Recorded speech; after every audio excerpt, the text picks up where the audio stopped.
Bienvenidos, muchas gracias por asistir.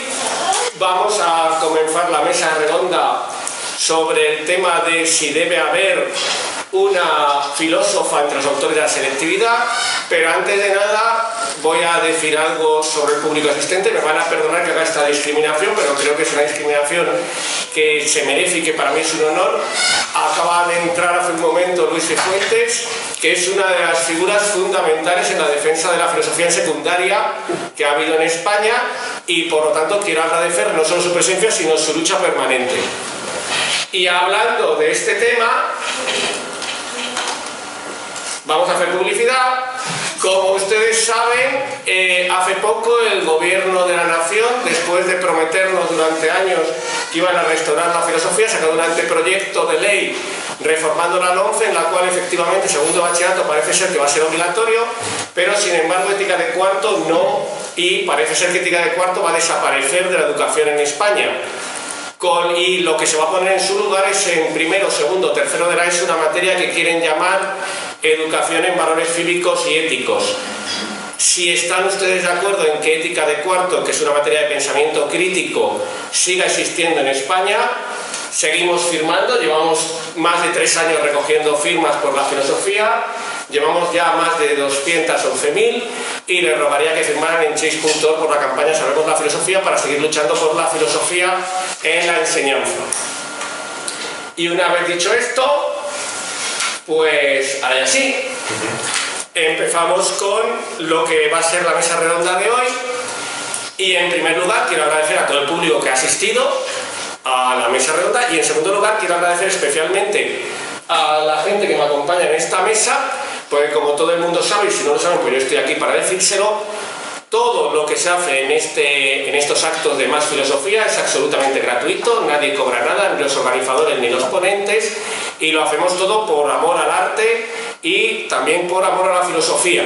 Por lo tanto quiero agradecerles especialmente a los 3 profesores que me acompañan este hecho de venir gratuitamente a trabajar y a opinar distintas cosas, va a ser claro eso, sobre el tema que nos trata. Los presento muy rápido, ninguno de ellos me ha mandado nada para que me presente de forma especial, pero vamos a presentarlo. Los voy a presentar desde mi izquierda hasta mi derecha. ¿Te has fijado cómo te he sentado a posta? Pues los vamos a presentar desde mi izquierda hasta mi derecha. A mi extrema izquierda está... Pero si ya no hay ni izquierda ni derecha, hombre, no leen ustedes las noticias. Bueno, a mi extrema izquierda está Laura de Arturo, que es profesora de secundaria. A la izquierda, Belén Quejigo, también profesora de secundaria. A mi derecha, centrada, está Daniel Rosende, que es profesor de secundaria, y yo aquí ocupando el lugar privilegiado de la política, soy Enrique Mesa y soy también profesor de secundaria. Y quiero decir, creo que hablo en nombre de todos, que si de algo estamos orgullosos de ser de profesores de secundaria. Y ya, sin más preámbulos, empezamos con el debate. Explico un poco las reglas. Las reglas van a ser, cada uno de nosotros va a tener 5 minutos al principio para poder presentar un poco el tema, y luego hemos pactado una serie de preguntas sobre las que vamos a trabajar, pero también, si el debate se da de forma espontánea, estamos dispuestos a trabajar otras preguntas, y al final del debate, aproximadamente estamos sobre las 6 de la tarde, a las 7:15, 7:20, pues vamos a dar paso al público para que pueda intervenir también. En el caso, esto lo quiero decir desde el principio, en el caso de que hubiera mucha gente que quisiera intervenir, lo que hacemos es un turno determinado de tiempo, para que nadie dé una charla sobre la charla, que suele ocurrir, no sé si ustedes acuden a mesas redondas, pero suele ocurrir que de pronto uno se levanta y está 20 minutos dando la charla sobre el tema. Pues esto, pides venir a Más Filosofía y con mucho gusto te damos una ponencia para que puedas expresar tus ideas. Vale, pues empezamos. Vamos a empezar directamente, por ejemplo, por Laura, para que nos cuente cuál es su opinión sobre el tema que estamos planteando. Vale. Bueno, yo tengo que decir que es verdad que no soy una experta en filosofía hecha por mujeres ni en feminismo, pero precisamente por eso me apeteció coger un poco este reto me propuso Enrique, ¿no? Cuando tuve que plantearme si estaba de acuerdo con introducir en el temario de historia de la filosofía de una mujer y por tanto también en la prueba de la EBAU,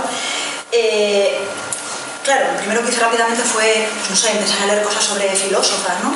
Pero luego me di cuenta que no, que a mí lo que ahí no me encajaba esto, que primero necesitaba tener claro qué noción de filosofía creía yo que debía de haber en la historia de la filosofía del segundo de bachillerato, para ver si tal vez en este contexto de la filosofía del segundo de bachillerato se daba la posibilidad o no de incorporar a una mujer. Entonces, me di cuenta de que poco a poco, a medida que, pues que fui pensando sobre este tema, la idea de incorporar a una mujer en el primario se me fue haciendo bastante secundaria.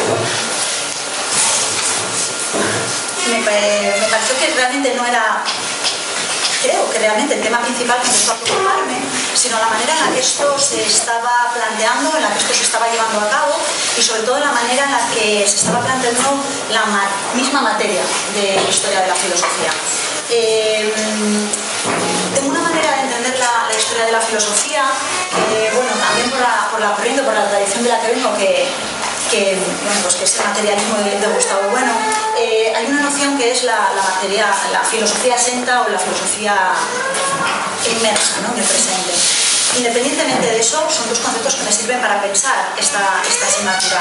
Y creo que la filosofía de segundo se está volviendo una materia, o la hemos vuelto hace mucho tiempo, y una materia exenta. O sea, es decir, es una asignatura que creo que a mis alumnos, tal y como la estamos, aunque intento luchar contra esto, no les sirve para pensar el presente. Creo que no es una filosofía que sirva para tener realmente una actitud crítica, ¿no? Entonces creo que es una filosofía realmente que no acaba por volver a la caverna, no vuelve a entrar. Creo que es algo que es algo sustancial, es como un cuerpo muy pretérito de contenidos, muy compacto, que además está apoyado en una tradición helenística, ¿no?, muy potente, está cerrado, y es como si en el fondo hubiera un número concreto de fetiches que hay que mantener, que además ya se han ganado su puesto, y que parece incuestionable, ¿no? Y al final creo que entonces la filosofía de segundo termina siendo una filosofía que, más que una filosofía tal y como yo la entiendo, me parece una doxografía. O sea, donde tenemos un análisis de unos textos y hay que saber los autores, y la prueba de la EBAU gira en torno a este modelo. Que, por cierto, también en la universidad es así, ¿no? Las investigaciones giran en torno a hacer refritos de filosofías pretéritas, de alguna manera ya sustancializadas, cerradas, compactas, y siempre esto, ¿no?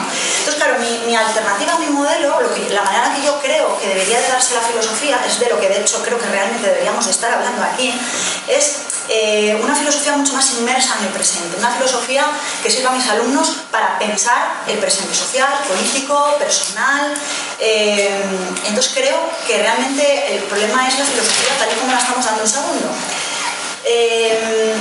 No necesito que mis alumnos sepan lo que decía Platón, la teoría de las ideas de Platón, si luego no les sirve para pensar el presente.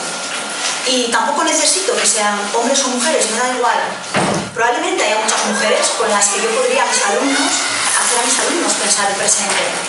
Me parece que eso no es lo relevante, ¿no? Entonces, mi tesis fundamental tiene que ver con que creo que el criterio fundamental que deberíamos de elegir para marcar, primero, qué filosofía queremos hacer en segundo de bachillerato, qué noción de filosofía tenemos, y luego cómo queremos enseñarla, creo que debería de ser fundamentalmente filosófico, ¿no? Y ver, exacto, yo parto de una noción de la filosofía y desde ahí me pueden servir hombres, me pueden servir mujeres, ¿no? Creo que si dejamos que en filosofía el criterio para determinar qué autores damos, estamos reproduciendo el mismo problema que ya tenemos. ¿Qué más me da? O sea, yo lo que necesito es que mis alumnos hagan pensamiento filosófico. Me da igual que sea con Platón, que con Simone de Beauvoir, con Simone Weil, me da igual. Y creo también que para educar en la igualdad o en la justicia tampoco necesito necesariamente una mujer, ¿no? Entonces, puedo alargar esto, luego volveremos a ello, ¿no? Mi idea fundamental es doble. Primero, creo que me parece mucho más relevante que las personas que realmente nos dedicamos a la filosofía y a educar nos planteemos de verdad qué queremos hacer con esta asignatura hacemos opacar, oscurecer por temas que me parecen secundarios, sinceramente, que me parece que vienen influidos por nociones sociológicas que, bueno, pues que son más o menos vigentes en nuestro contexto social y que al final hacen que nuestra atención vaya hacia ahí y metamos un poco a calzador en un orden que creo que no es el más lógico y filosófico necesariamente a mujeres por solo el hecho de ser mujeres en el pensamiento. No veo esta necesidad. Tienes una pregunta, pero luego las comento, ¿no? Sí, es una introducción, estamos siempre en una introducción primera sobre el tema. Pues vamos a ir cambiando. Daniel, cuando quieras. Ok. Perdón. Bueno, Galeano decía que hasta que los leones escriban sus propias historias, las historias de caza seguirán exaltando a los cazadores. Antes de empezar mi exposición me gustaría leeros una breve cita. La historia la cuentan siempre, esto no es de Galeano, la historia la cuentan siempre los vencedores y las mujeres hemos sido las vencidas en todas las guerras, no solo las bélicas. Es urgente contar la historia de nuevo tal y como ha transcurrido, dando a las mujeres la verdadera dimensión que merecen, sacándolas del silencio que las niegan los libros y dándoles el protagonismo real que han tenido, limpiando a los personajes femeninos del destino o bien ejemplarizante de reinas o santas, o bien de contramodelo para que el resto de mujeres aprendamos lo que no debemos hacer. Esta cita pertenece a Les Comadres, la otra historia, una obra de Gijón publicada en el año 2003. Creo que sistemáticamente las mujeres han sido invisibilizadas, que hay una historia de la filosofía canónica que solo nos muestra el pensamiento de los varones, que ha habido filósofas de primera línea, que es de justicia, que estén en el temario.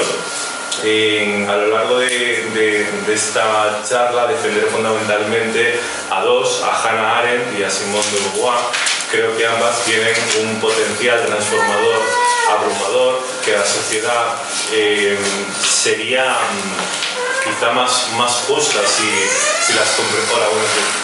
si las entendiera. Simone de Beauvoir nos ayuda a entender que históricamente la mujer ha sido un complemento del hombre, que vivimos en una sociedad androcéntrica donde el patriarcado le dice a la mujer cuál debe de ser su puesto como ama de casa, como buena esposa, y Hannah Arendt nos ayuda a luchar contra la posverdad, contra los totalitarismos. Ambas son autoras de primera línea que desde luego podrían ser profundamente significativas para el alumnado. Después, bueno, a lo largo de la charla ampliaré esto, pero para empezar dejo aquí mi posición. Muchas gracias. Belén. No, hombre, pero bueno, es que yo ya luego empiezo yo con la siguiente pregunta. Además, ¿tú qué discutes? Venga, tú aquí. Bueno, yo estoy de acuerdo con Daniel. Creo que la historia de la filosofía puede ser narrada de muchas maneras. El temario que tenemos son 12 autores.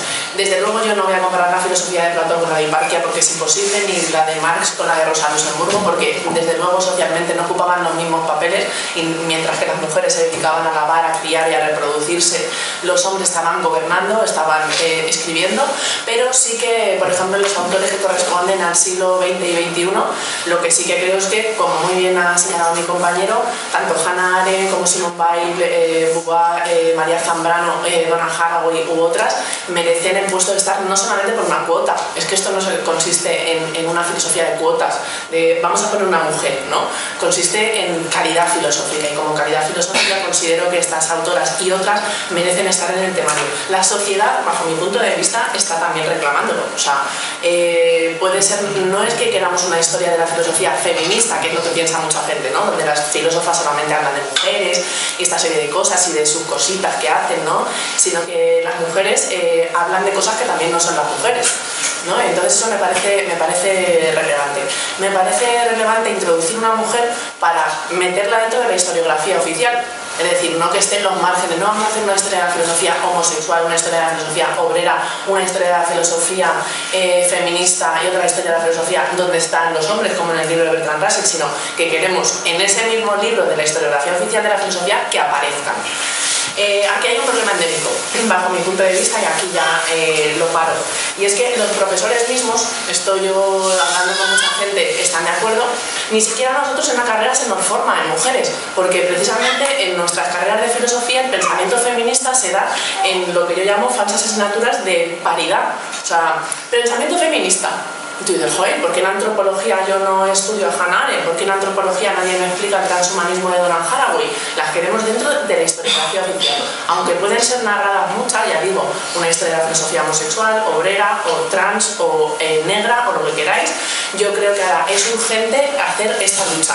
Primero una y después pues ya iremos haciendo otras, como está haciendo Beatriz Preciado, Angela Davis, u otra gente bastante notable dentro del ámbito de la filosofía. Te doy la palabra. Muy bien, muchas gracias. Entonces, parece una asamblea, ¿eh? Qué bonito. Un momento, me siento en un círculo. Bueno, pues ahora me toca a mí.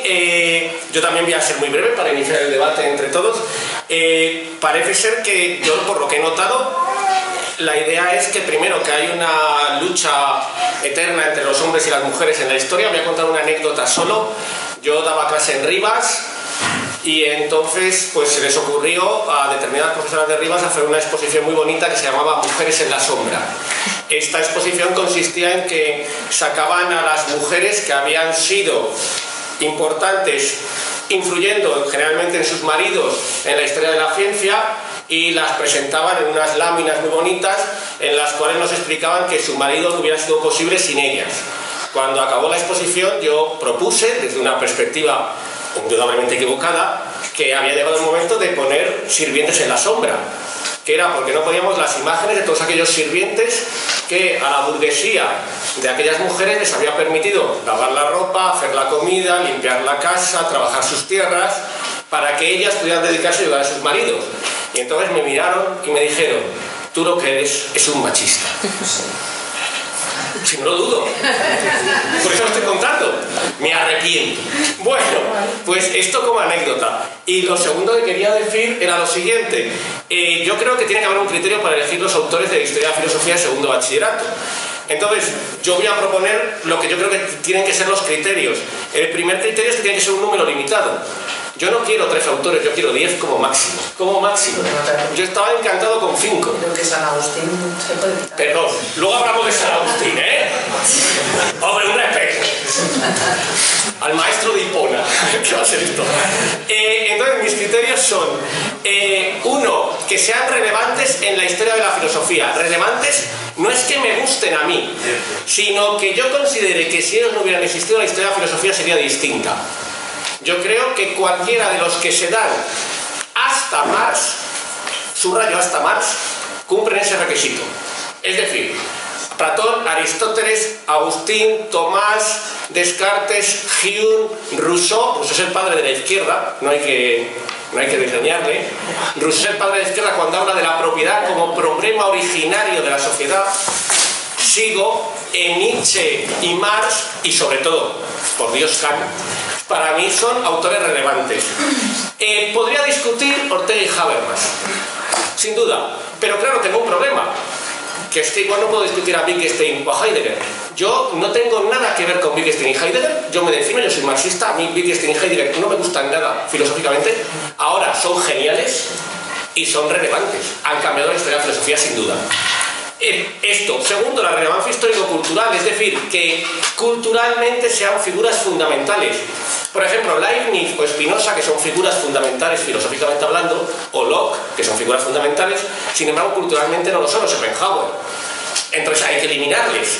Y tercero, que sea una comprensión posible, es decir, que uno en segundo bachillerato lo entienda. Ahí quitamos, por ejemplo, a Hegel. Hombre, Hegel es fundamental en la historia de la filosofía. A Husserl es fundamental, nos puede gustar o no, pero Husserl es fundamental. Entonces, ¿qué ocurre? A mí me sobran, a lo mejor de todo el temario, a Ortega y Habermas. Ortega, a lo mejor es, indudablemente en la historia de la filosofía de España es fundamental, y es el fundador de toda la historia de la filosofía de España. Entonces, podemos discutir si estuviera o no, pero desde luego, se han citado aquí autores, es para iniciar un poco el debate. Simone de Beauvoir, la quito poquito a uno, pongo a Simone de Beauvoir y no pongo a Wittgenstein. Por ejemplo, ese es un problema. Un momento, perdón, este es un problema. A mi hija quito a quito a Habermas una vez para poner a Arendt, para mí están en la misma medida, cuidado, en la misma medida intelectual. Ahora, ninguno de los dos, para mí, habría que darlos. Con lo cual, lo que yo quiero decir es, ¿mujeres o hombres? No, relevancia filosófica y relevancia histórica. Y ahora ya, pues iniciamos, si queréis, un poco el debate. El 8 de marzo había millones de personas manifestándose, creo que era por el iluminismo agustiniano, ¿no? Me parece. No, puede que fuera porque hay gente que cree que seguimos viviendo en una sociedad machista y que necesitamos una sociedad más igualitaria, menos sexista. Hay una demanda social creciente desde un punto de vista cultural, se está demandando, como bien decía mi compañera Belén, y la fundamentación teórica de Simone de Beauvoir, desde luego, es te puede producir un antes y un después en tu vida. A mí me gusta, mis alumnos de cuarto de la ESO, para explicar a Simone de Beauvoir, poner un ejemplo muy sencillo, que si me permitís lo cuento ahora, el test de Bechdel, que muchas conoceréis, que es tan sencillo como lo siguiente: cada vez que veamos una película, que nos hagamos 3 preguntas. La primera pregunta es si hay al menos 2 mujeres que tengan nombre. La segunda pregunta es si esas mujeres con nombre hablan entre sí en algún momento. Y la última pregunta es si hablan de cualquier tema del mundo, lo que sea, que no sea un hombre. Muchísimas películas de la actualidad no superan este test. Y esto nos da cuenta de el androcentrismo, hasta qué punto llega y hasta qué punto está inscrito en nuestra sociedad y en nuestra cultura. Imaginaos en una película la clásica escena de un equipo directivo en el que solamente aparecen mujeres y un chico guapo. Digamos, pero ¿esto qué es? ¿Qué cosa más extraña, no? Pero hemos naturalizado tanto la sobrerepresentación de los hombres, que somos el centro, que somos la medida, y que la mujer es nuestro complemento. ¿En cuántas películas la mujer aparece simplemente por ser el objeto de deseo del protagonista? Pues conocer a Simone de Beauvoir nos ayuda a ponernos las gafas violeta y a mirar la realidad desde otro punto de vista. Pues yo creo que es profundamente significativo para el alumnado estudiarlo. Y yo no sé, al empezar, yo no sé si el iluminismo de San Agustín le ha cambiado la vida a algún alumno o alumna, lo desconozco, pero luego Simone de Beauvoir si tiene ese potencial transformador, abrumador, y por ello creo que es fundamental incluirla en el humanismo. Sí, yo también quiero contestar, pero vamos, no, por cierto, a partir de ahora nos podemos cortar tranquilamente con la máxima dedicación posible y discúlpanos, Laura, cuando quieras. No, bueno, yo creo que estoy totalmente de acuerdo con él, ¿no? O sea, creo que eso lo sabemos, ¿no? O sea, creo que todos sabemos que hay un discurso de una tradición oficial que ha obviado, que haya callado muchas voces. También a mí Simone de Beauvoir me abrió la mente en esto y otros más, naturalmente, claro que sí. Yo también estaba en esa manifestación, yo también creo, obviamente, en esta necesidad. Totalmente de acuerdo, ¿no? Pero creo que la manera de educar en esto, en esta necesidad de igualdad, de equiparación, primero, creo que no es la única idea de igualdad en la que quiero educar. Y creo que no debe de haber una asignatura en exclusiva, ni forzar el engranaje, ni forzar determinadas cosas para conseguirlo. Yo venía incluso con una propuesta que me parece incluso más interesante. O sea, eso de que no es una cosa de cupos también lo cuestiono, ahora os comento por qué. Me parece forzar las cosas, meter a una mujer forzosamente, no tengo claro hasta qué punto es la manera de conseguir romper, ¿no?, esta tradición del discurso o esta narrativa de hombres a la que se ha hecho la historia. Porque me parece perfecto, creo que nuestros alumnos, tienen que conocer cómo determinados contextos de relaciones de poder generan conocimientos distintos y cómo el conocimiento y la filosofía, entre ellos, son conocimientos que se generan en contextos de relaciones de poder, de dominación, de diferentes tipos, no solo de género. Pero para educar en esto, me viene mucho mejor que primero, que la filosofía de segundo no fuera así, fuera como la de primero, y yo pudiera tener un tema entero y si no meterlo en primero, que fuera sociología del conocimiento, y poder hablar de cómo el conocimiento se genera en contextos de relaciones de poder de todo tipo, no solo de género, sino también raciales, de clase social, etc. Me parece mucho más enriquecedor para mis alumnos eso que de alguna manera romper esta estructura y tener que meter por narices, incluso reproduciendo una estructura que, ya os digo, no me gusta, a una mujer forzosamente. Es que yo no en un momento, porque forzosamente, yo sí, digo lo de los cupos. Mirad, yo estuve la semana pasada en la reunión de la EBAU para profesores. Bueno, lo de siempre, ¿no? Han cambiado el texto, no han cambiado, los criterios son estos, bueno, normal, ¿no? Bueno, normal dentro de una reunión de filósofos, ya sabéis que aquello es. Bueno, y cuando terminaba la reunión, por primera vez, se nos hizo una sugerencia, se nos propuso algo que había que además someter a votación. Nos hicieron una pregunta para que pudiéramos votar, ¿no? Yo soy del distrito oeste, ¿no? Sí, en Alcorcón es. Hay 4 distritos y se nos dijo que se haría en los 4. Se nos dijo que teníamos que votar, si nos parecía bien o mal, introducir a una mujer contemporánea en la selectividad, en la prueba de la EBAU, ¿no? Entonces yo, claro, de mano, nos sorprendió a todos, ¿no? Pero, claro, mi pregunta fue, bueno, pero espera, ¿cuál? ¿No? Y me dijeron, no, primero una mujer, luego ya veremos cuál. Si esto no es de cupos, ¿no? Entonces, claro que hay mujeres con las que ya quisiera yo, ¿no? Poder escribir, pensar como ellas, tener un... Por jolín, que son envidiables, que yo utilizo ya en mi materia, en primero, para pensar mil problemas. No necesito que nadie me las meta en el temario, claro que recurro a ellas. Por supuesto. Igual que cuando hablo de feminismo también hablo de hombres, o... me da igual. O sea, yo lo que quiero es educar en valores de igualdad, etcétera, pero no necesito ni que solo sean de feminismo, ni que me fuercen una estructura. También pensé que podía ser una cosa de discriminación positiva, que creo que en algunos contextos tiene una utilidad, pero creo que en este no me convence. Sigo pensando que los criterios para establecer el currículum de la materia que damos tienen que ser otros y tienen que ser filosóficos, porque creo que si además cedemos a unos criterios sociales, a unas influencias que claro que vienen de la sociedad y de millones de personas que piden esa igualdad, coño, yo también, pero la manera de educar en eso es forzando esta estructura, haciendo que la filosofía sea sierva, por cierto, porque me ha gustado, se llama filosofía genitiva, ¿no? Sea sierva de una ideología política o social o ideológica. Hombre, yo creo que la filosofía siempre ha sido, voy a utilizar una expresión un poquito hegeliana, pero que recoge el espíritu de una época. O sea, y si una época, yo aquí insisto, si están pidiendo las mujeres que estén, yo creo que deben aparecer, porque esto nos lleva a una paradoja de la regresión indefinida. Como no se da en las universidades, no se explican en los libros, no aparece en el currículum oficial, hay muchos profesores que a lo mejor tú sí la das, pero otros no, te aseguro que no. Entonces, a mí me parece que metiéndola no al capón, es que no me parece que sea una cuestión de cuotas, me parece que por calidad filosófica considero que una persona bueno, pues lo habrán planteado a alguien porque igual no le da para más, pero a donde voy es que igual que considero importante el hecho de que un alumno conozca el imperativo categórico kantiano, y creo que los que están aquí muchos me conocen y lo saben, me parece igual de importante el concepto de banalidad del mal en Hannah Arendt, mucho más. Y bueno, ya no voy a poner a compararlo con Habermas o con Ortega, que también los que están aquí pues lo han sufrido. Bueno, no lo han sufrido porque no os he dado mucho, ¿vale? Ya lo puedo decir. Es que es verdad, me da tiempo a dar hasta Nietzsche, o sea, es así. Y es así. Que yo no parezco inspector de educación, a mí no me mires. ¿Qué culpa tengo? Y en el siglo XIX, o sea, sí que en el siglo XX y XXI sí que me parece fundamental introducirla, porque si no, al final los profesores no se forman, no forman parte de una obligatoriedad que está ahí, los profesores en las universidades tampoco se reclaman.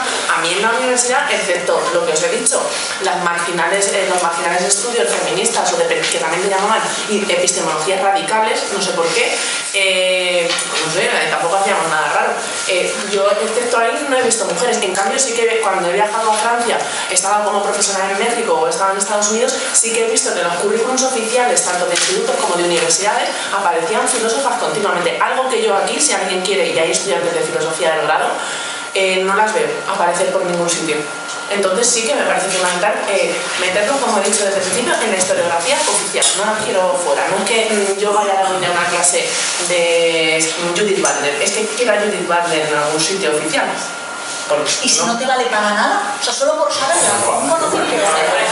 No, hombre, es como Platón, quiero a Platón, pero ¿para qué quieres a Platón? Si Platón ya está. Pero ¿para qué lo quieres? ¿O para qué quieres a ella? Bueno, tendrá que ser para generar un yo creo que cualquier tipo de... Las mujeres que estamos citando son bastante relevantes a la altura de cualquier hito relevante de la historia. Y Judith Butler ahora, ya quisiera yo ser Judith Butler. Y yo. A ver, Pero no me educativo. Los alumnos que quieren saber los conceptos de la sexología que ella explica, los conceptos antropológicos que ella da, y para eso hay que formar a la gente. Yo es que, a ver, yo quería decir dos cosas, voy a intentar ser muy breve para que surja. Por cierto, que es muy bonito que un debate sea tan apasionado, por cierto, sobre filosofía. Vamos a hacer uno sobre la sustancia y la esencia, que va a ser ya la leche. Bueno, pues yo quería... La sustancia y la esencia es un tema muy interesante. Yo quería decir dos cosas. Primero, se está hablando de una idea que es que la filosofía debe ser útil para el presente, y debe ser útil. Debe ser, digamos, se ha puesto un ejemplo que me ha gustado mucho, el ejemplo de San Agustín. Yo soy más de Santo Tomás de Aquino, pero me ha gustado mucho el ejemplo de San Agustín, porque voy a contar algo. Es que San Agustín de Aquino... Uy, San Agustín de Aquino, qué bonita la mezcla. Bueno, San Agustín de Hipona ha sido fundamental en la historia de la humanidad. De hecho, el autor favorito y el autor que está detrás de toda la reforma protestante de Lutero es San Agustín. Y la reforma, protestante de Lutero cambió el mundo. Yo no sé, cuando se habla de estas cosas de que ¿y a quién le sirve San Agustín? Hombre, ha servido para cambiar el mundo. Hay una anécdota, yo que soy muy de anécdotas porque soy viejo, muy bonita, que pregunta, estaba en una cena de alta sociedad y alguien dijo, uy, ¿qué es eso? Y contestó alguien, eso es la enciclopedia. Y dijo, ¿y la enciclopedia? ¿Y para qué ha servido? Y le dijo el otro, pues la segunda edición de la enciclopedia se encuadernó con la piel de los que se rieron de la primera. Quiero decir, la cultura sirve. San Agustín ha servido, y mucho, hasta límites insospechados. Sin San Agustín no hubiera habido reforma protestante. Con lo cual, cuando juzgamos, no hay que juzgar desde la actualidad. El presente y la actualidad son dos cosas distintas en la historia. Entonces hay que tener cuidado con esa idea de que hay que darle a la gente lo que pide. Si lo que pide la gente es fútbol en abierto y youtubers, a lo mejor tenemos que cerrar las clases y entonces ponerles al youtuber. Con lo cual hay que tener cuidado con estas cosas de hay que darle a la gente lo que pide. Y segundo, ha habido otra teoría sobre la historia, que también me gustaría, como vemos, estamos entrando en temas así muy generales, luego lo resumimos, ¿no?, para entenderlos, que es la idea esta de que de la justicia en la historia, de que las mujeres siempre han estado marginadas, entonces hay que hacer justicia a la marginación. Se está generalizando una idea de historia que a mí me parece terrible, que es la idea esta de verdad, restauración y justicia, que está detrás de ciertas perspectivas históricas, que es terrorífica. Por mucho que intentemos hacer justicia, los muertos siguen muertos. O sea, gracias por el niño, los muertos siguen muertos. Es decir, en ningún momento, porque nosotros hablemos ahora de mujeres, me da igual, o de esclavos. Recuerdo que las patricias tenían esclavos, solamente como recuerdo. Los esclavos no van a sonreír en sus tumbas cuando hablemos de ellos y pidamos un homenaje a los esclavos y una bonita lápida que cuesta. Es decir, hay una imagen muy bonita de Benjamin, que es Angelus Novus, que es la idea de que el ángel de la historia es llevado por un viento, mira hacia atrás y se escandaliza, porque no puede hacer nada por todos los que han quedado atrás. Pues vamos a tener cuidado con estas ideas. Uno, la del presente, la de esto es la actualidad, hay que darlo. Y dos, la idea de hay que restaurar la justicia. Igual es que no podemos y hay que vivir, como decía Marx, sacando la poesía de la revolución del porvenir y no del pasado, donde no está. Ya. ¿Querías aplaudir? Sí, ya. Bueno, a ver, por partes. Yo no estoy de acuerdo con Laura en tanto que creo que la historia se puede estudiar desde el presente. Cuando uno estudia la crítica que Platón le hace a la democracia, inevitablemente nos estamos preguntando, ¿hay algún sistema menos malo que la democracia actual? O cuando estudiamos la felicidad de Aristóteles, pues inevitablemente nos preguntamos qué es para nosotros ser feliz. Entonces yo creo que la historia sí se puede estudiar desde el presente, pero no me quiero ir... precisamente. ¿Qué es lo que hay que hacer? Pero que no hacemos siempre, ¿no? No siempre lo hacemos, pero depende del profesorado. Después, sobre la pregunta fundamental que hay aquí, a mí esta pregunta no me gusta y me parece capciosa, porque si hay un problema sistemático y estructural de discriminación, esto sería meramente un parche, y poner a una filósofa en la selectividad meramente por ser mujer sería un tipo de argumentación ad hominem, que es una palabra androcéntrica porque la falacia ad mulierem no existe, el hombre no representa. Entonces creo que lo verdaderamente importante es adoptar esa perspectiva de género, no solo en filosofía y historia de la filosofía, sino en todas las materias. Por poner un ejemplo, cuando estudiaba biología estudiamos la evolución del ser humano, pues ahí veíamos figuras de hombres, y la mitad del mundo no aparecía, como si no hubiera evolucionado. Los atlas del cuerpo humano siguen estando representados con un hombre. Bueno, pues ese androcentrismo imperante que tenemos pegado con una segunda piel que hemos asimilado, pues creo que sí que hay que luchar contra él, desde luego. ¿Y qué habéis dicho tú, Mesa? Estás perdido. Me he perdido. Bueno, luego sí. Lo dejamos aquí de momento, que no sé qué iba a decir. Perdona, voy a lanzar una pregunta, ¿vale? De vez en cuando lanzo preguntas para que el debate avance un poco. ¿Tú estarías de acuerdo en que hay que hacer una perspectiva de género en las materias de filosofía? Desde luego que sí. Lo digo porque quieres, es porque lo voy a preguntar si quieres extenderte un poco para explicarlo, Sí. Porque luego lo voy a preguntar también para que vayamos todos. A ver, los filósofos actuales que estudiamos, los filósofos canónicos, os voy a leer algunas de las cosas que decían respecto a las mujeres. Pitágoras decía que hay un principio bueno que ha engendrado el orden, la luz y el hombre, y hay un principio malo que ha engendrado el caos, la tiniebla y la mujer. Bueno, es un autor muy antiguo, ¿no? Vamos a perdonárselo. Demócrito decía la mujer está mucho más inclinada que el hombre a la maldad. Aristóteles, que la mujer está a medio camino entre los varones y las bestias. San Agustín, hombre, tú eres el Señor, la mujer es tu esclava, es Dios quien lo ha querido. Tomás de Aquino, en tanto que individuo, la mujer es un ser enclenque y defectuoso. Pues sí, por supuesto que hace falta incluir una perspectiva de género, es decir, que a pesar de ser grandes genios de pensamiento, sostuvieron prejuicios que hoy en día nos parecen vergonzosos. Podemos ir avanzando. Hegel, si las mujeres se ponen a cabeza del gobierno, el Estado está en peligro, porque no actúan según las exigencias de la universalidad, sino según las inclinaciones y las opiniones accidentales. Schopenhauer, las mujeres son creadas únicamente para la propagación de la especie, o sea, para parir, y ya está. Hasta Kant, incluso, el gran pensador, el que nos decía atrévete a pensar, decía que las mujeres instruidas usan los libros más o menos igual que un reloj, que les da igual si está en hora o no, que lo que les preocupa es que quede bonito. Entonces, yo creo que hace falta contrarrestar el machismo imperante que nos encontramos en la historia de la filosofía, y que no importa si es un hombre o una mujer, bueno, pues que se da la circunstancia histórica de que son mujeres las que han sabido ver que esto es una discriminación, que han luchado contra ello y por ello deben estar presentes. Y fundamentalmente Beauvoir, que no es la única, podemos hablar de Wollstonecraft, de Harriet Taylor, etc. Pero fundamentalmente Beauvoir. De hecho, usted le preguntaron sobre feminismo, ¿qué autor recomendaría? Usted dijo, sin duda, Simone de Beauvoir. Así que hasta ustedes están de acuerdo en ese punto, en una entrevista recientemente. Mele. Haces bien, ¿eh? Una vez Sí. estoy de acuerdo contigo, pero A ver, tengo una cosa. un momento, perdón, para que todo el mundo recuerde lo que estamos contestando las preguntas, únicamente para que todo el mundo recuerde si debería haber perspectiva de género en la filosofía. Vale, no es para que todo el mundo recuerde la pregunta, perdón. Estoy de acuerdo contigo por una vez en la vida, solamente que no sirva de referente esto. Por supuesto, como no voy a estar de acuerdo con Walter Benjamin, que dice que la historia la escriben los vencedores, ¿no? Y citando en la Nobel, la tesis 9 de la filosofía de la historia, de que no podemos reparar eso. Sí, esa historia ya nos la han contado muchas veces, Mesas, y eso ya, tú utilizas muy bien la retórica, tú lo sabes. Entonces no nos hagas trampa. Vamos a centrarnos en el tema que hay. Por supuesto tiene que haber una perspectiva de género, porque sin esa perspectiva de género, yo vuelvo otra vez a mi argumento principal donde me he centrado. Volvemos a un círculo vicioso donde nunca se ve ningún tipo de mujer. Y sí que las hay relevantes y sí que no es por cuotas.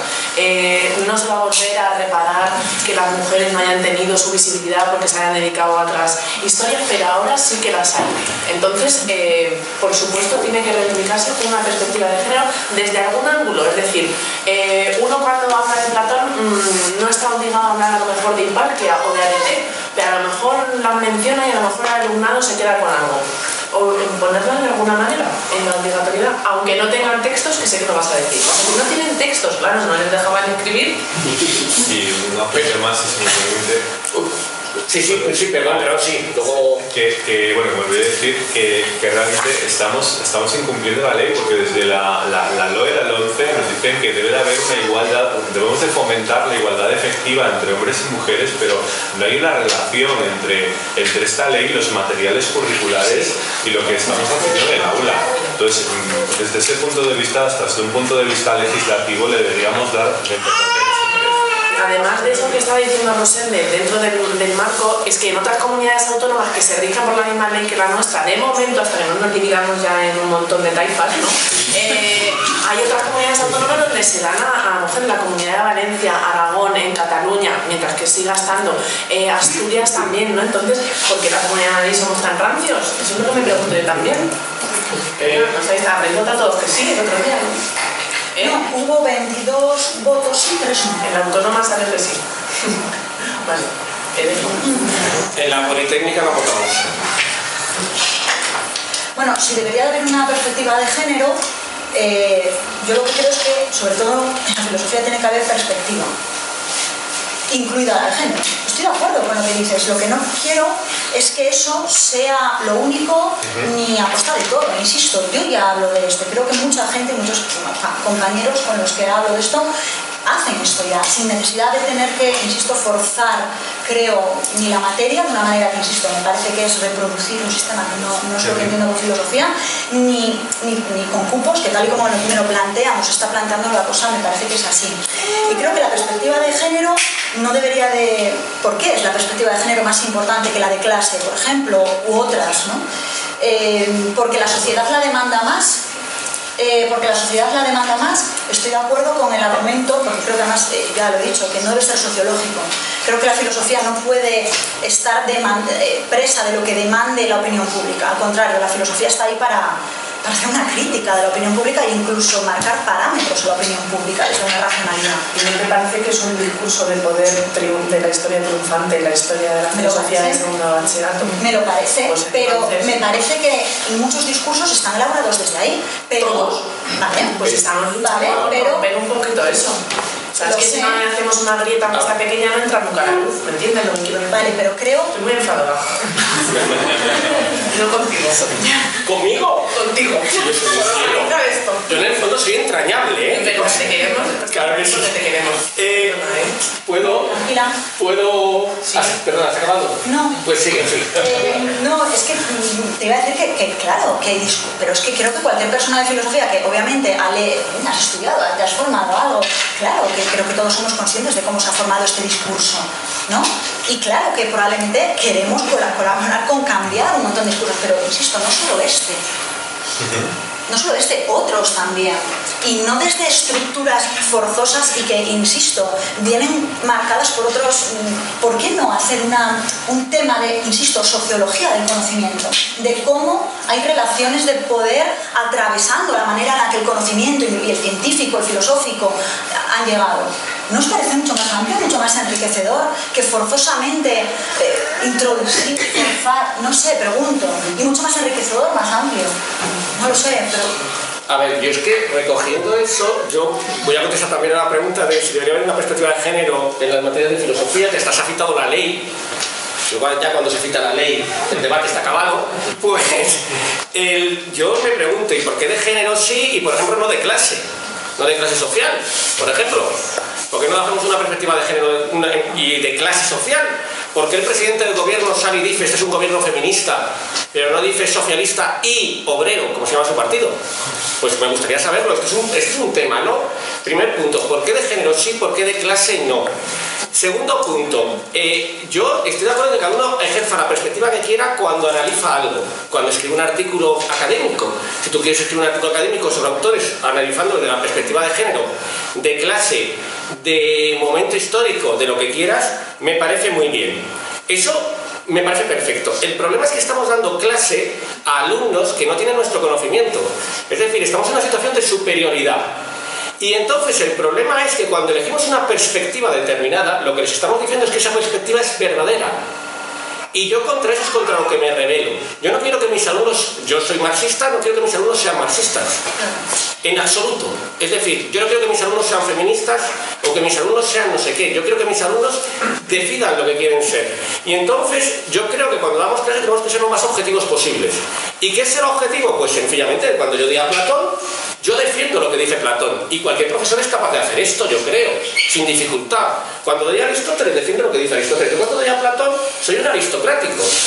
Y pongo ejemplos de por qué los intelectuales, por qué la gente que tenemos el alma racional debemos gobernar el mundo. Pero con toda la tranquilidad, y además me lo paso en grande. Y cuando doy a Aristóteles, explico que ni las mujeres ni los esclavos pueden tener derecho a voto. Y me lo pasan grande, y sin embargo, cuando doy a Platón, digo que las mujeres sí, mientras sean aristócratas, claro, pueden tener derecho a gobernar la ciudad. Quiero decir, hay que tener cuidado con eso porque yo creo que los alumnos no vienen a clase a escucharnos lo que pensamos nosotros o piensa el Ministerio de Educación. Vienen a escuchar lo que decía Platón, Aristóteles, Marx o quien sea. Entre otras razones, también lo voy a decir, porque lo que decía Platón, Aristóteles o Marx me parece mucho más importante que lo que digo yo.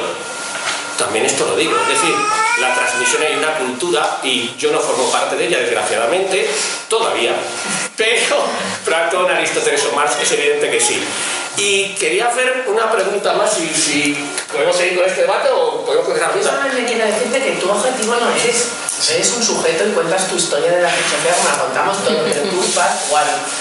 No damos ideología, pero yo doy mi perspectiva de la historia de la filosofía, no estaría mal, ¿verdad? Tú es que eres objetivo, pero estos somos sujetos. Damos subjetivamente. Sí, por supuesto, estamos en... Ya, pienso seguir dando subjetivamente. Sé que no te gusta. Yo cuando antes, por ejemplo, te decía, pero ¿para qué, no? Era un poco esta idea a la que me refería, o sea, realmente, ¿para qué quieres introducir a más o lo que sea? Obviamente, claro que tiene esta finalidad, ¿no? Educar en este sentido a la igualdad, por supuesto, y lo comparto, ¿no? Pero ¿hasta qué punto ese fin no es propio? ¿Por qué este y no otros? ¿Y por qué, insisto, la demanda? ¿Tú por qué quieres ¿Por qué tienes este compromiso y no otros? O sea, porque estamos sujetos a unas influencias, a unos temas que tal vez están más candentes. Como un ejemplo, a ver qué os parece, no sé, yo cuando el otro día además en la selectividad se planteó, bueno, una mujer, ¿no? Y luego se votó que sí, y luego, claro, sale el sondeo de cuál puede ser. Pues claro, maduramente estaréis todos probablemente pensando lo mismo, Hannah Arendt, en general, fue global. Y yo me planteo, y se lo decía antes a César, y creo que por aquí, ya quisiera yo, insisto, pensar, ser lo brillante que ha sido esta mujer, ¿no? Pero Hannah Arendt, ¿por qué? ¿Os dais cuenta que vais a la casa del libro o a cualquier librería y la gente sabe quién es Hannah Arendt y se venden libros de Hannah Arendt, de pocas filósofas más? ¿Por qué Hannah Arendt? Puede tener que ver, pregunto, porque es un tema candente, es judía, con las influencias que esto tiene, y al mismo tiempo habla de un holocausto judío que, pues sinceramente, el cine, los medios de comunicación, etcétera, nos ha hecho llegar, oye, por supuesto que no es un tema banal, valga la palabra, banal, más en este caso todavía más, ¿no?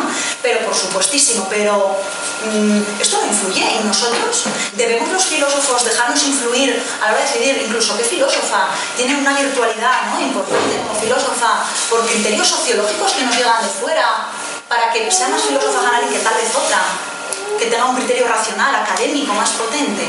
No sé si me he expresado bien. O sea, ¿no crees que, pues decía él, pero por qué, no?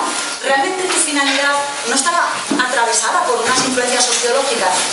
¿Y por qué estas y no otras? El criterio, insisto, no debe ser racional, académico y filosófico. A ver, ¿qué querías tú? Sí, bueno, iba a responder a otra cosa anterior, pero me voy a salir. Bueno, pues respondes a las dos tranquilamente. Vale. Espero no estar dando una cifra equivocada. Creo recordar que la última vez que lo leí, entre el 15 y el 20% de la población europea simpatizaba con los movimientos neofascistas.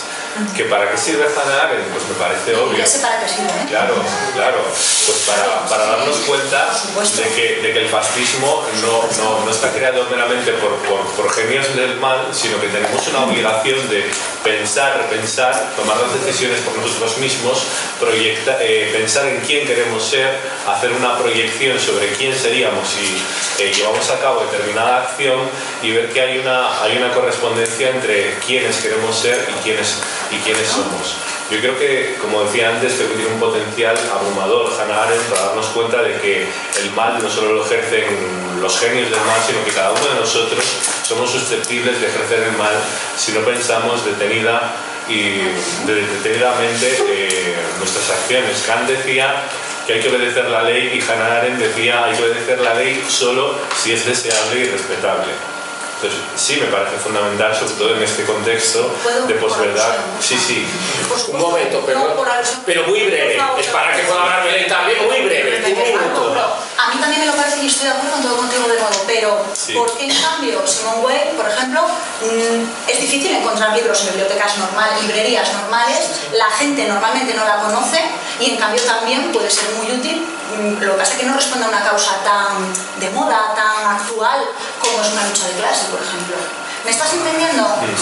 Claro que es igual de fundamental y en cambio no responde a un... ¿Por qué? Porque no está en el ambiente social esta causa y en cambio es así. Bueno, Simone Weil también era... No, ya les voy a hablar yo porque ya... Simone Weil también era judía, se da en otras comunidades autónomas, en Francia en todos los liceos la explican, lo que pasa es que la complejidad para explicar a Simone Weil, que además su obra es bastante plural, tiene muchos temas, mira, una obrera, ¿te gustaría? Claro, y podemos... Iba a decir una barbaridad, pero no. Bueno, entonces sería muy interesante verla, a mí desde luego me encanta.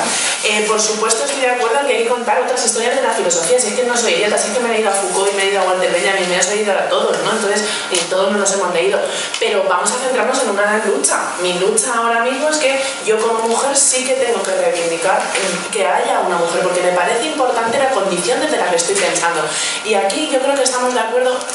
Yo estoy de acuerdo con la tesis de Michel Serres de que pensamos climatológicamente, pensamos geográficamente y pensamos desde un cuerpo. Por eso te decía Mesa, tú explicas la historia de la filosofía objetivamente, te aplaudo, te doy las gracias, yo no. Yo soy subjetiva, soy un sujeto y además soy mujer y creo que eso es relevante a la hora de estar pensando y a la hora de estar dando clase. O sea, yo no puedo obviar la condición y el género del que vengo. Entonces, por supuesto que debe haber una historia de la filosofía obrera, por supuesto que debe haber una historia de la filosofía homosexual, pues las que queráis, cada uno que luche en su bando. Yo creo que cuanto más sea buena la opción, o sea, cuanto más amplio sea el abanico, menos cosas se van a conseguir. Primero, creo que es urgente que en la filosofía del siglo XX aparezca una mujer. Y en este caso, sí, Hannah Arendt me parece fundamental.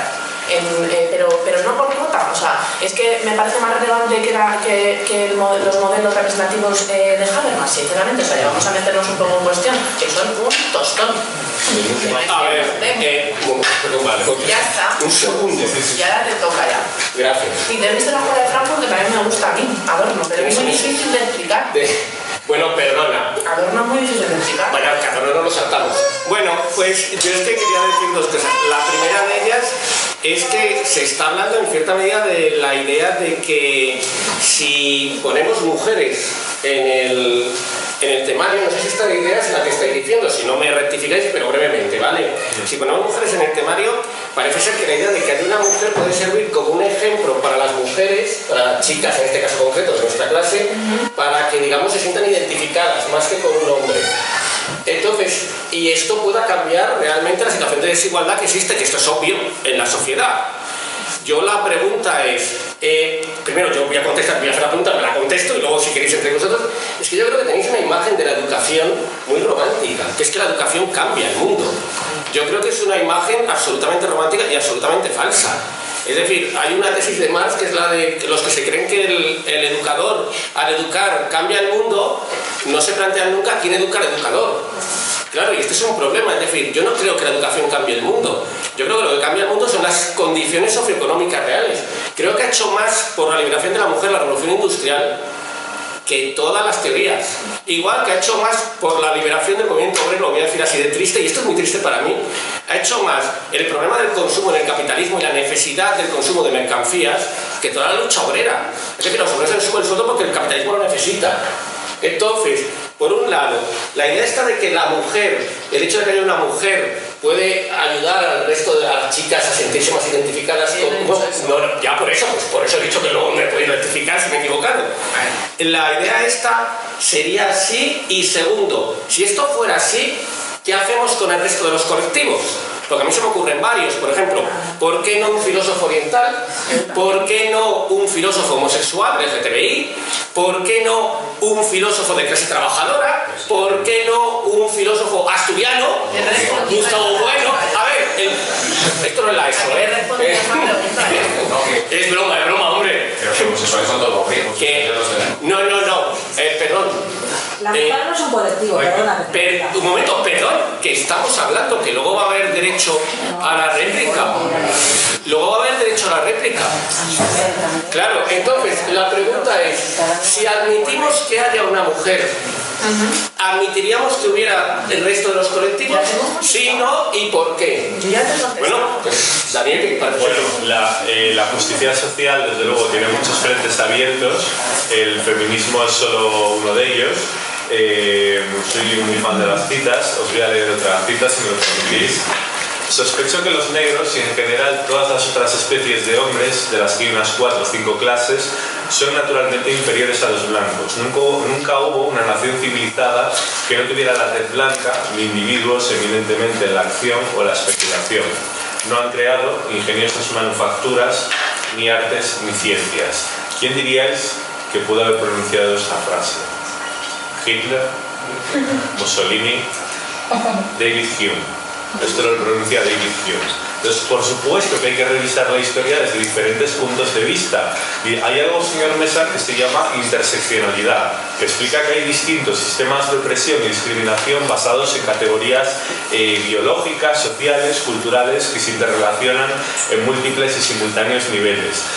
Usted dirá, una mujer de clase alta tiene más privilegios que el hijo de un obrero. Bueno, pero es que la hija de un obrero tiene menos privilegios que el hijo de un obrero. Y todo eso está interrelacionado. Entonces, sí, obviamente es necesario revisar la historia de las distintas discriminaciones, pero sería un falso dilema decir que ocuparse de un tema hace que nos desocupemos del resto. Es que todo importa y todas las luchas son posibles. La justicia social tiene muchos frentes. Perdón. Estoy emocionado, ¿eh? ¿Alguien? Yo ya he contestado, yo creo que hay muchas historias de la filosofía, ya lo he dicho, desde muchas perspectivas posibles, tantas casi como sujetos estamos en ella, y esta es relevante ahora pues por muchas razones que hemos dicho.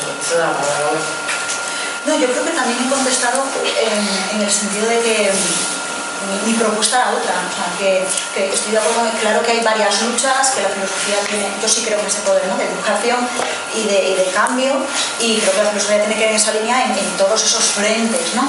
Y mi propuesta iba en esa línea, que nadie la ha comentado, no sé qué os parecerá, me parece interesante, no sé qué pensáis, de introducir, me parece, de hecho, a mí me parecía más interesante, no sé qué os parece, si recogéis la idea, de introducir en el temario, como me encantaría cambiar el de segundo, pero bueno, ya que no va a ser el de primero, pues eso, una sociología del conocimiento en el que pudiéramos abordar, por ejemplo, eso, ¿no?, cómo las relaciones de poder de distintos tipos generan. ¿Esto qué os parece? ¿Podría ser una alternativa o compatible o no? A ver, yo es que creo que eso en el temario ya se puede dar sin dificultades. Yo creo, vamos, es decir, yo de hecho doy un tema que es sociología y política, en el cual doy teorías sociológicas y teorías políticas, como yo creo que muchos lo hacemos, ¿no?, en primero. Sí, sociología y política, pero en concreto hablo de un tema amplia, podernos parar ampliamente, ¿no?, a ver cómo el conocimiento en diferentes contextos es un discurso de poder, sí, mucho más amplio, o sea, poder dedicarle más tiempo. Pero es que, a ver, es que eso es una teoría determinada. El problema que yo creo que debemos eludir es la idea de que dar una teoría como si fuera la teoría única. Es decir, eso es una teoría determinada, que existen distintos tipos de poder, es una teoría determinada que se corresponde con una filosofía concreta, que no todas las filosofías lo defenderían. Entonces, por eso yo creo que hay que tener cuidado con estas ideas de que hay que hacer un temario sobre tal tema. Cuidado, si el tema es de una filosofía concreta, debemos tener cuidado para no convertir nuestras clases en que la filosofía que nos gusta es la filosofía que damos únicamente. No sé si me estoy explicando. Sí, pero claro, yo no me he explicado bien. Perdón. No, yo no me he explicado bien. No, yo abrir un poco, ¿no?, la posibilidad de hacer todos hemos tenido, creo, no sé, una asignatura que era sociología del conocimiento, ¿no?, y de ver cómo se construye el conocimiento, la filosofía, en función de los contextos sociales, políticos, históricos, etc. Y creo que podría ser más pertinente y más amplio que todo esto. No sé. Es que repito, eso es una... A ver, voy a poner un ejemplo, que yo como me gusta mucho también las anécdotas, luego ahora voy a citar una frase también. Como me gustan mucho las anécdotas, voy a poner un ejemplo. Hay una famosa historia de Heidegger Para mí Heidegger, de hecho antes no me gusta lo que dice, pero me parece un genio. O sea, yo sé que en el siglo XX que es genial, yo creo que uno de ellos es Heidegger sin duda. Entonces, hay una frase de Heidegger que va a dar una conferencia en San Agustín. Curiosamente, San Agustín nos está uniendo yo a todos. Pues, es el sentido de la historia. San Agustín, bueno, sí. Que no te metas con San Agustín, ¿eh? No, que me estoy metiendo con Heidegger. Ah, tampoco. Bueno, pues llega Heidegger, da la conferencia, empieza la conferencia y dice, bueno, San Agustín es un señor que nació, vivió y murió. Y ahora vamos a lo importante. Y se puso a hablar de lo que decía. Es decir, para Heidegger, por ejemplo, el contexto histórico no es relevante hablar de la filosofía. Un momento, perdón. Y no, estamos hablando de Heidegger, no estamos hablando de un desgraciado. Con lo cual, si yo hago una sociología en la cual yo estoy diciéndoles, otra vez que yo diga, vamos a hacer una sociología en la cual yo diga, tal autor defiende esto, tal esto, otro, o tal de la escuela, que da igual. Como se hace en segundo bachillerato. Platón dice esto, Aristóteles dice esto, yo eso sí estoy dispuesto. Temas determinados. Por cierto, repasar por favor el temario de cuarto de la ESO de filosofía, la optativa. Es una recomendación que os hago, es terrorífica. Pues yo temas en los cuales el propio temario ya lleva la introducción ideológica, a mí me asustan. Ideológica no quiere decir falsa conciencia en este caso, sino la tendencia. A mí me asusta. Tampoco ha puesto el mejor ejemplo porque un Heidegger, como va a querer hacerse cargo del contexto, si el propio yo creo que no quería que su contexto sea recordado por su contexto. A ver, eso ya es una psicologización de la teoría de Heidegger. Bueno, que puede ser estaba en las SS, es que hay mucha gente que no. Estaba en las SS y fue rector en la sexta del Tercer Reich, ya está. O sea, ¿cómo va a querer que se recuerde el contexto? Bueno, sí, pero que eso no tiene nada que ver con su teoría. Y nos quedan, vamos a estar ya solo 15 minutos más, enseguida pueden hablar y pegarnos. ¿A ti? A mí, en concreto. Y una pregunta que quería yo hacer, esto es porque yo lo he oído a veces, no os lo he oído a ninguno de vosotros, pero sí lo he oído a veces. ¿Existiría una filosofía? ¿Es importante a la hora de hacer filosofía ser hombre o mujer? O mejor aún, ¿existe una filosofía masculina? Una visión de la filosofía masculina y una visión de la filosofía femenina. Yo lo he oído sobre todo en el tema de política. Cuando te dicen, hay que feminizar la política. Uno mira así y dice, ¿qué será eso? Pero que, esto lo hemos oído todos, ¿no? Lo de feminizar la política. Pues entonces mi pregunta es, ¿hay una filosofía masculina y femenina? ¿Hay una filosofía, por ser hombre o por ser mujer, se hace distinta filosofía o se puede llegar a distintas consecuencias?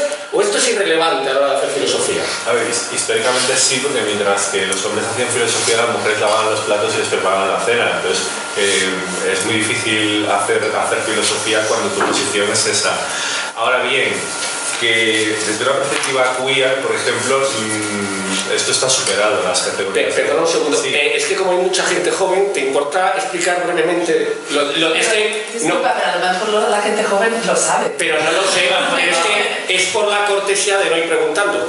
Entonces, pues que lo expliques brevemente, que lo dominas en un segundo, de explicar de qué estás hablando, porque estamos citando autores que sí que son de cultura general, a lo mejor está bien que se pierde, pues lo explicamos y así quedamos todos mejor y ya podemos hablar todos con más conocimiento. Pues brevemente que las categorías de orientación e identidad sexual son un constructo social y que categorías fijas como heterosexual, varón o mujer, pues están superadas, defienden autoras o autores porque no se sienten identificadas con ser un varón y una mujer, como Butler o Paul Beatriz Preciado. Se llamaba Beatriz Preciado, se cambió el nombre a Paul Beatriz Preciado precisamente para mostrar que no se siente identificado con una etiqueta. Pues no sería relevante. Y también he escuchado y me he quedado pensando si es cierto que vivir en el mundo con un cuerpo de mujer te da una perspectiva que es inaccesible de otro modo. Yo soy consciente de que soy un varón blanco occidental, que tengo un montón de privilegios, yo puedo ir por la calle sin que me piropeen, no tengo miedo por la noche cuando vuelvo a casa, entonces no sé hasta qué punto esa experiencia vital y subjetiva puede ser relevante a la hora de hacer filosofía. No lo sé, pero bueno, ahí queda apuntado. Hombre, cualquiera de las dos, yo lo digo... Yo no creo que haya filosofía de hombres y mujeres, no tengo muy claro más que es eso. O sea, creo que la filosofía es otra cosa, tiene que cumplir otros criterios, ¿no? de racionalidad, de sistematicidad, de sentido de qué, ¿no? de coherencia. Por la misma razón podría haber, exacto, ¿no? filosofía de ricos, de pobres, de negros, de blancos, no creo que ese sea el criterio. Sí que creo, obviamente, que las circunstancias sociales, históricas, influyen en la manera de poder construir ese conocimiento dependiendo de todas estas variables. Y insisto en lo que me parece importantísimo, no me parece además ideológico, introducir esto y que los alumnos sepan esto y veamos, ¿no?, de qué manera el contexto social influye en eso, pero no una filosofía de hombre, de mujer, o que ser hombre o mujer, y no. Pues yo creo que sí. Claro, debate, que sí, muy bien. Sí, claro, esto es una sería. Claro. Yo creo que sí, pero por lo que he dicho antes, citando a mis enseres, o sea, pero de la misma manera que creo que hay una filosofía en cada uno de los dos. Todo el mundo tiene acceso al pensamiento. Yo ahí no me vamos a entrar en el debate de Bartolomé de las Casas, de si esta gente tiene alma, de si esta gente puede pensar, si no puede pensar, no me interesa eso. Pero lo que sí creo es que ha habido, y aquí yo voy a criticar un poco a Simone de Beauvoir porque se equivocó, el trabajo emancipado sí, hemos llegado, hemos ocupado puestos y nos han dejado ganarnos el dinero de manera digna, pero todavía no nos hemos liberado de muchas tareas, como que yo salgo de mi trabajo y tendría otro trabajo, o tengo otro trabajo, porque las tareas de lavar, las tareas de cuidar, las tareas de tal, siguen ocupándolas en cierta medida, en gran parte, las mujeres. Entonces, estamos dándole la razón al sistema, quiero decir, cómo esa gente que está trabajando, esas mujeres que están trabajando, ¿no?, y que están cuidando, y que están comprando, y que están lavando, van a dedicarse a escribir si no tienen tiempo, si están alienadas ya completamente todo. Entonces sí creo que desde una determinada condición de género y de un determinado cuerpo y desde una determinada posición, como bien ha dicho Daniel, creo que es posible otra filosofía, y insisto, no feminista, que parece que el feminismo es una ideología, sino un pensamiento, y tampoco femenino, sino distinto, un pensamiento de otra manera, pensar de otro modo. Yo creo que sí. O sea, es que lo que ha dicho Dani es muy significativo. O sea, las cosas o las vivencias que yo puedo sentir antropológicamente, éticamente, y las decisiones que yo puedo tomar políticamente han sido durante mucho tiempo condicionadas por el género. Entonces sí que me parece que el pensamiento, o por así decirlo, aunque no haya quedado de género, sí que importa desde dónde se piensa. Y no es lo mismo, lo decía el otro día Angela Davis en la conferencia: yo soy negra, lesbiana, feminista, comunista, expulsada, no sé de qué. Claro que importa, ¿cómo no va a importar? ¿Qué tontería es esa de que no importa? Es que esto queda muy bonito, el pensamiento es objetivo y todas esas cosas, mentira. Que eso no es verdad, eso no se lo cree nadie más que tú y Marx. Y los El pensamiento no es objetivo, en tanto en cuanto lo está pensando un sujeto y lo están pensando sujetos. O sea, entonces el pensamiento, ¿qué es? O sea, ¿qué es esto? La razón no es objetiva. La razón, dice Kant, es neutral, o sea, no es neutral y tampoco puede ser objetiva. Eso lo dice Kant A78 de la red de la razón pura. Se lo ha inventado. No. Que sabe mis Perdona, No, un caso muy significativo, ¿no? El de Concepción Arenal, que tuvo que disfrazarse de hombre para ir a la universidad, una vez que descubrieron que... Perdón, ¿sí? Perdona que te interrumpa otra vez, es que explica momentos del siglo XIX, explícalo para que la gente sepa más o menos quién es Concepción Arenal. Es que lo digo porque me mira gente así como diciendo, lo sabéis, por eso, sí, lo sabéis. Vale. Vale. Pero gracias. Es que soy profe, lo siento.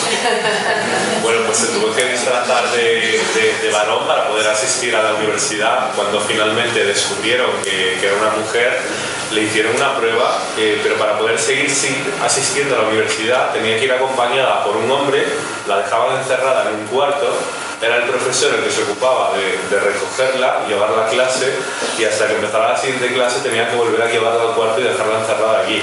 O sea que a lo mejor actualmente no tenemos tantas barreras, ¿vale? Aunque las siga habiendo, pero históricamente es un hecho que sí es relevante. Luego, a mí esto me remueve algo por dentro, no sé a vosotras y vosotros. A ver, yo... No he dicho nada, no he hablado. No, que no te quiero dar la espalda. Yo, por contestar también a la pregunta, yo creo que indudablemente es relevante las circunstancias individuales en la realización del pensamiento. Eso es tan relevante como que, por ejemplo, no ha habido ningún filósofo que no pertenezca a la aristocracia o a la burguesía hasta el siglo XIX. Por ejemplo. A San Agustín. San Agustín. Eso lo has dicho sin saberlo, porque al final sigo diciendo, no tengo ni idea. Pues no, perdonad. Sí, eres todo, Perdona. Y además huérfano. Revisaos la... Bueno, a lo que íbamos. Con lo cual, lógicamente, hay una trascendencia individual. Esto es evidente. Lo que sí que yo creo es que el pensamiento va más allá de la idea individual. Es decir, si no, la filosofía no nos interesaría, porque sería meramente la descripción de una biografía. Entonces, solo podrías entender al filósofo conociendo al filósofo, que muchas veces es absurdo esta idea que tenemos todos de que hay que contar la vida del filósofo con pelos y señales para entenderlo y decir, bueno, y cuando Kant dice esto se está refiriendo a que un día se peleó con un amigo suyo que no sé qué, no sé cuántos. Claro, esto sería un poco absurdo. Entonces, yo creo que la idea trasciende. Y me parece que hace, que vosotros lo habéis defendido, cosa que me parece muy bien, me parece que hace muy poco daño al pensamiento decir que hay pensamiento masculino y femenino, decir que hay política femenina y masculina, porque primero se pueden sacar ejemplos de todo tipo. Es decir, pues Esperanza Aguirre, Margaret Thatcher, Golda Meir, etcétera, Indira Gandhi, hay un montón de políticas femeninas que han actuado como hombres y hay un montón de hombres que han actuado en política de distintas maneras, con lo cual esto no existe. También se hace un franco favor a las filósofas. Parece que es que ser mujer te marca, mientras que nunca discutimos si ser hombre te marca. Entonces, Es verdad. no, quiero decir entre el pensamiento filosófico, por supuesto, ser mujer te marca, ser hombre te marca, ser de clase social determinada te marca, ser de un país concreto te marca, indudablemente, es decir, las circunstancias personales todos admitimos que te marca. Que ser mujer te marca en sociedades como por ejemplo la actual, donde hay una evidente discriminación, si es evidente la discriminación, yo creo que nadie lo va a discutir, nadie en esta sala, que hay una evidente desigualdad. Claro, sin ir más lejos, por ejemplo, el hecho de que una inmensa mayoría de mujeres tienen que plantearse la maternidad prácticamente como un acto heroico, por el tema laboral, por ejemplo, que me parece una discriminación espantosa. Pues por ejemplo, ese hecho, para poner ejemplo, un ejemplo que ocupa a mujeres de cualquier condición intelectual en cuanto a si son filósofas, médicas o obreras. Entonces, pero lo que yo sí quería destacar es que la idea del pensamiento filosófico trasciende todo eso, y entonces el pensamiento filosófico no debemos verlo como masculino o femenino, sino como pensamiento filosófico que lo juzgamos con unos análisis, con unas categorías que podrían ser es correcto, no es correcto, es coherente, no es coherente, que son neutrales sobre ese tema. Y una última pregunta ya para que podamos entrar en el debate y me puedan pegar tranquilamente. Esta es una pregunta de cotilleo. ¿Qué filósofo creéis que es imprescindible de dar? O sea, si te dijeran solo puedes dar un filósofo, ¿cuál? Yo no sé. Y por... Ya sé cuál. De menos cachondeo con San Agustín, un respeto al santo de Hipona. Estamos dándole a... Ya, que mola. Un respeto a San Agustín. Bueno, ¿qué filósofo creéis que es imprescindible para segundo de bachillerato y por qué? Esto ya fuera de que... Pues empieza, venga. Como solo hay filósofos, tengo que decir un nombre. Yo diría Immanuel Kant. Mis 9 clases de Kant, eso no se tocan, ¿no? Por muchas razones. O sea, él lleva toda la trayectoria de la filosofía griega, la trae al presente de la Ilustración, abre un montón de vías nuevas, inventa nuevos conceptos para la filosofía, hay una renovación en Kant que es brutal. Me gustaría haber dicho Nietzsche o Marx, sé que tú vas a decir San Agustín. Con un par. Pero realmente... Para molestar, básicamente. Sin el pensamiento kantiano creo que no seríamos los mismos. O sea, de verdad, o sea, a mí sí que me impactó desde bachillerato, fíjate, lo que te digo. Ya. Yo antes de un día te contaré cómo conocí yo a Kant. Luego te lo cuento, es muy interesante. Lo contamos así para que se grabe. Perdón. A ver, yo estoy de acuerdo con Marx cuando dice que la filosofía no solo debe interpretar, sino transformar el mundo. Soy un enamorado de la filosofía aplicada. Y si tuviera que explicar a un autor, pero asumiendo que va a haber la historia de la filosofía y que no va a ser el mismo autor. Sí, hombre, es como un juego, es un juego mental. Pues me parecería muy interesante estudiar a Peter Singer. Primero, para demostrar que la filosofía sigue viva, que hay filósofos que siguen vivos. Después, porque está tratando temas completamente actuales, como cómo conciliar el interés particular con el bien público, la globalización, los derechos de los animales, el feminismo, en definitiva, bueno, aborto, eutanasia, trata muchísimos temas que nos interesan para el mundo de hoy. Es una forma de ver que la filosofía sigue viva, sigue dando guerra que la filosofía nació en las calles, que a las calles debe regresar, y además me gusta mucho su estilo popular. Peter Singer no es nada pedante, se puede entender perfectamente un libro de él, cualquiera lo puede leer y entender perfectamente, y por ello creo que le daría bastante valor. Espera, Sí. una pregunta, Dani, de los que están en el temario. De los que están... Céntrate. De los que están... De los 12 a 40. de los 12. Has quedado bien, ahora céntrate, por favor, en la pregunta. Es que claro, aquí cada uno... Claro, pero que yo por curiosidad saber Claro. quién elegiría a Dani, no porque... Que va, ¿quién será Peter Singer? Esto es que estamos preguntando. Pues lo pienso un minuto y digo, wow, No he dudado, yo no estaba. Claro que sí, claro. Venga. Yo la verdad es que sí que dudo mucho, ¿eh? Porque yo me debato mucho con Kant y con Marx, la verdad.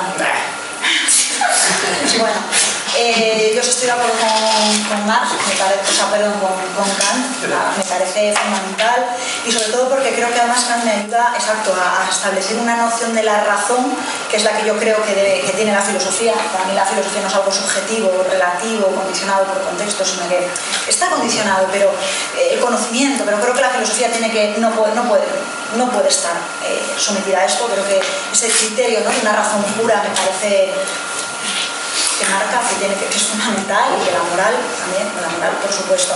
Lo que pasa es que luego Marx me tira mucho porque igual que tú tienes esa causa, pues igual la mía tiene mucho más que ver con la clase, la verdad, con la clase social. ¿Lo digo yo mientras tú lo piensas? Bueno, yo no lo pienso. Venga, pues dilo. Vale, pues voy a escoger a Nietzsche, porque Nietzsche nos hace replantearnos los pilares de la cultura occidental. Para ello habría que estudiar cuáles son esos pilares de la cultura occidental, y después los derrumba con su martillo. Me parece un momento espectacular de la historia de la filosofía, y la misma idea de eterno retorno creo que puede cambiar nuestra vida, ¿no? Que nos imaginemos que nuestra vida se va a repetir una y otra vez y nos preguntemos, ¿queremos vivir esta vida tal y como la estamos viviendo una y otra vez, o cambiaríamos de vida? Creo que se tiene muchísima fuerza. Pues me toca a mí. Yo iba a decir Cal, porque Cal es nuestro héroe, sin duda alguna, pero me lo ha quitado, con lo cual me voy a lanzar al ruedo. Y, voy a decir así en chulería, San Agustín. Yo soy ateo radical, pero San Agustín. ¿Por qué San Agustín? Lo voy a decir. No, esto es en serio. Es únicamente para molestar. ¿Por qué San Agustín? Porque deberíamos pensar todos que el cristianismo tuvo dos opciones. Una, decidir que solo la fe, acabar con toda la filosofía griega, acabar con todo el pensamiento racional y volvernos todos talibanes. Y sin embargo, gente como San Agustín y más gente decidieron que el cristianismo no era solo eso, que el cristianismo también tenía que estar en la razón, y eso construyó Occidente. Es decir, yo no soy cristiano, yo no creo que San Agustín sea el filósofo más importante de la historia, pero gente como San Agustín y Santo Tomás, por ejemplo, para ver otro ejemplo, permitieron que la razón perviviera, y no solo perviviera, sino que se desarrollara. Y desde luego la Ilustración y la emancipación que trajo la Ilustración y todos los movimientos posteriores no hubieran sido posibles sin esta gente. Por lo tanto, como hemos estado con el cachondeo de San Agustín durante un rato, solamente decir que San Agustín, o yo creo que estamos todos de acuerdo, cualquiera de esos 10 resultan para nosotros sin duda imprescindibles. Bueno, San Agustín para mí no es verdad. En serio, insisto. Pero solamente San Agustín. De los otros 10, en serio. Pero Santo Tomás sí. Santo Tomás me encanta. Vale. Sí. ¿Y San Anselmo de Canterbury? No, me gusta Oca. ¡Bah! Oca es un reaccionario. Bueno, esto es lo que lo hace un día. Oca a mí. Y la escolástica. Bueno, pues, antes de nada, muchas gracias a los que habéis participado. Muchas gracias también por el sentido del humor, que yo creo que es muy importante en este tipo de debates, que suelen provocar muchas reacciones, y reacciones muchas veces viscerales que no contribuyen a nada.